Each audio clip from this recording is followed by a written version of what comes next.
Just letting you know, this is only my spoiler first impressions of the episode. Check my pinned comment for a free gift related to this video. And to watch my unfiltered reactions with exclusive bonuses, join my Asha Media TV Club. The link is in the description box below.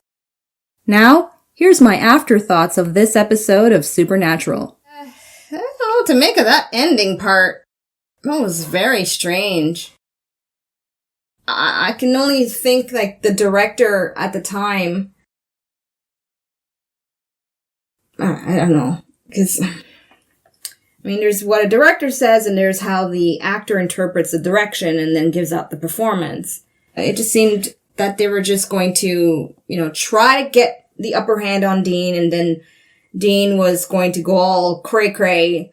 I didn't like it. I'm just not going to try to waste too much time trying to figure that part out, because now I'm just like, what was that whole thing with Metatron? It's all I have on my mind with this episode. So let me go back to that.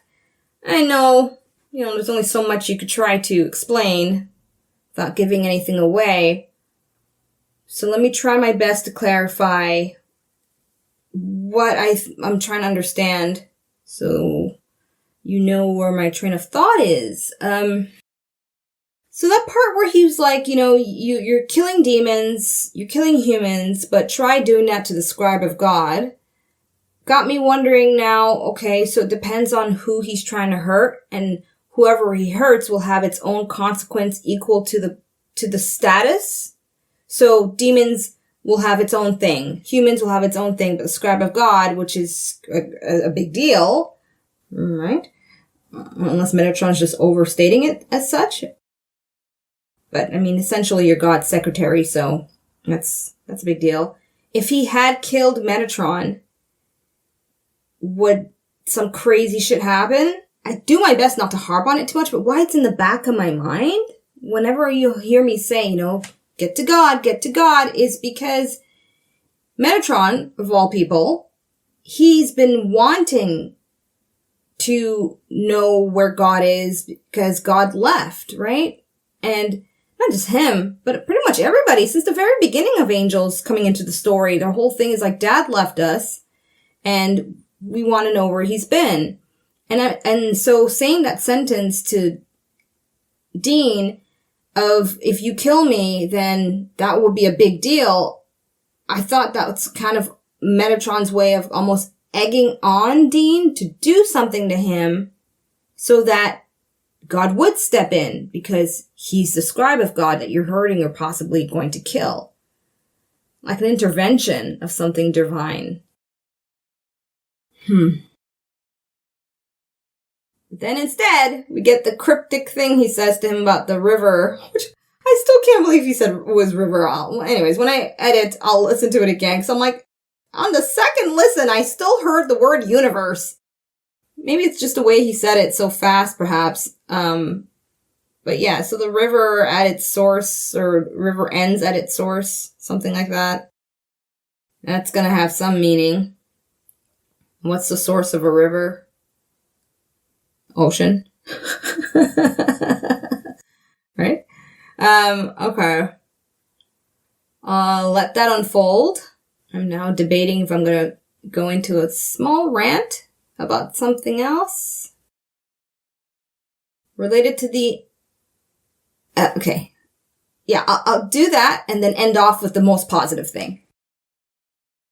Okay. Tiny rant. As much as I really do like this actress, Catherine Newton, and I said in a previous reaction, she's good at playing the angsty teenager. It's not the character I have an issue with. I think, like I said, this whole Castiel trying to help her out, I get that, and I'm on board with that. And I understand and empathize with her feeling this deep rage and pain because he reminds her of her father. And then you've got Dean killing off, the only other family she's been close to, regardless of the terrible things they've done or kind of people they were. I get that.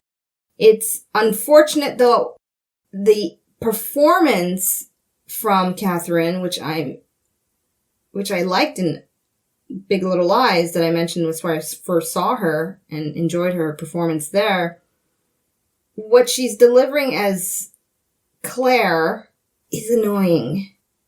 Like, it's just that borderline, like, oh, whiny teenager. Maybe because it's repetitive, right? Every time we do see her, it's just like, you've killed my dad, and And then at the end, they do this whole 180, which is a good sign, I hope, that when we do see her again, hopefully she'll be in a better spot, better place.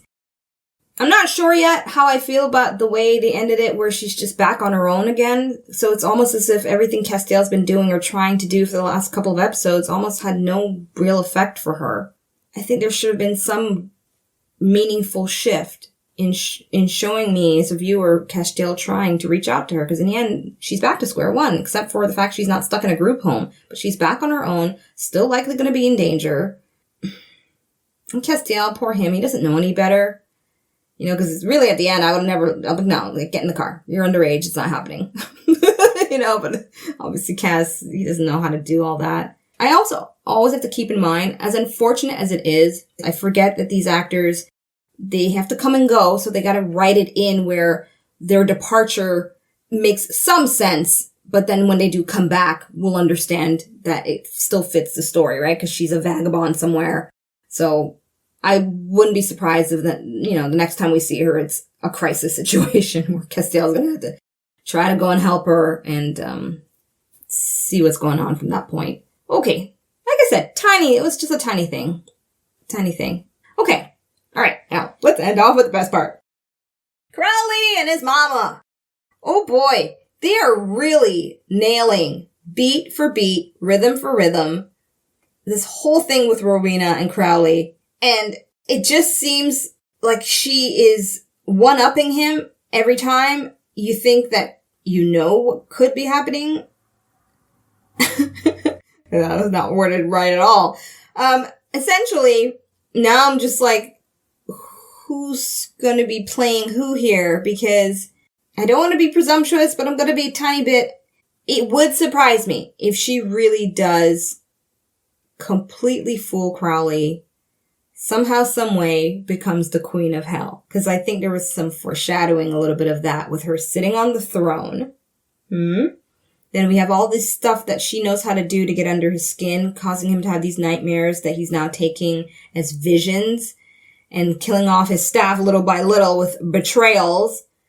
But then there's that paused moment where they pan up to Crowley's face in thought. And that was the only moment in the episode that I remember where I'm like, okay, it is very possible he knows that she's doing this shit, but he's also pretending. Because look at the camera work for that. But it also could be interpreted as him realizing that he's in danger. Yeah, I guess you could look at it like that too.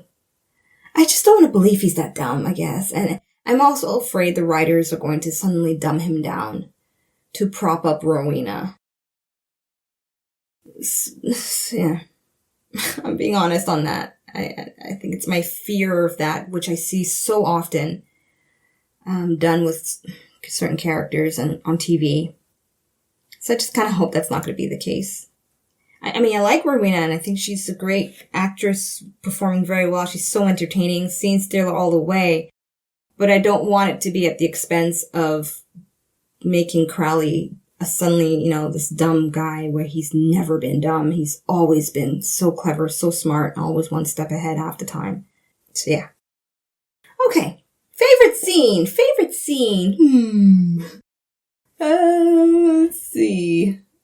Usually I kind of take note of favorite scenes as I'm going, but this episode is so enthralling from beginning to end. I think I lost track of what was so good and what was whatever.